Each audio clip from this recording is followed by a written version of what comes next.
उम्मीद करते हैं कि आप खैरियत से होंगे।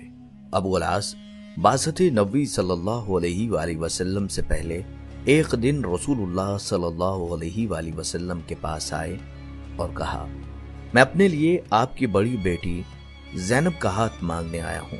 रसूलुल्लाह सल्लल्लाहु अलैहि वसल्लम ने फरमाया, मैं इनकी इजाजत के बगैर कुछ नहीं कर सकता।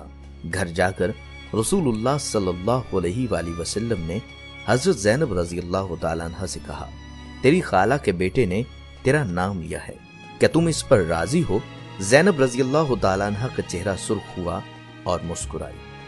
रसूलुल्लाह सल्लल्लाहु अलैहि वसल्लम उठकर बाहर तशरीफ ले गए और अबू अल-आस बिन रबी का रिश्ता ज़ैनब के लिए कबूल किया।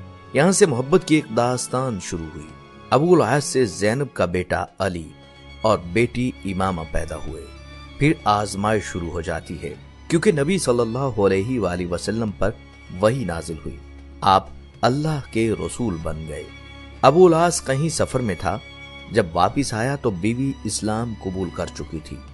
जब घर में दाखिल हुआ तो बीवी ने कहा, मेरे पास तुम्हारे लिए एक अजीम खबर है। ये सुनकर वो उठकर बाहर निकलता है। ज़ैनब खौफ ज़दा होकर उसके पीछे पीछे बाहर निकलती है और कहती है, मेरे अब्बू नबी बन गए हैं और मैं इस्लाम कबूल कर चुकी हूँ। अबू अल-आस कहने लगा, तुमने मुझे क्यों नहीं बताया? इन दोनों के दरमियान एक बड़ा मसला पैदा होता है, जो अकीदे का मसला था।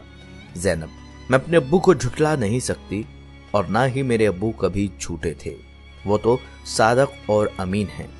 मैं अकेली नहीं, मेरी माँ और बहनें भी इस्लाम कबूल कर चुकी हैं। मेरे चचाजाद भाई अली इब्ने तालिब भी इस्लाम कबूल कर चुके हैं। तेरा चचाजाद उस्मान बिन अफ़्फ़ान भी मुसलमान हो चुका है। तेरे दोस्त अबू बकर भी इस्लाम कबूल कर चुके हैं। अबू अल-आस कहने लगे, मैं नहीं चाहता कि लोग ये कहें कि अपनी कौम को छोड़ दिया, अपने आबाओ अजदाद को झुठलाया। तेरे अब्बू को मुलामत नहीं करता हूँ।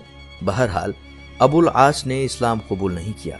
यहाँ तक कि हिजरत का जमाना आ गया और ज़ैनब रसूलुल्लाह सल्लल्लाहु अलैहि वसल्लम के पास आई और कहा, ऐ अल्लाह के रसूल सल्लल्लाहु अलैहि वसल्लम, क्या आप मुझे अपने शोहर और बच्चों के साथ रहने की इजाजत देंगे?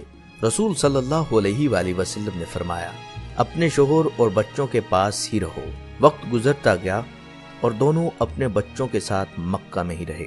यहाँ तक कि ग़ज़वा बदर का वाक़या पेश आया और अबू अल-आस कुरैश की फौज के साथ अपने ससुर के खिलाफ लड़ने के लिए रवाना हुआ।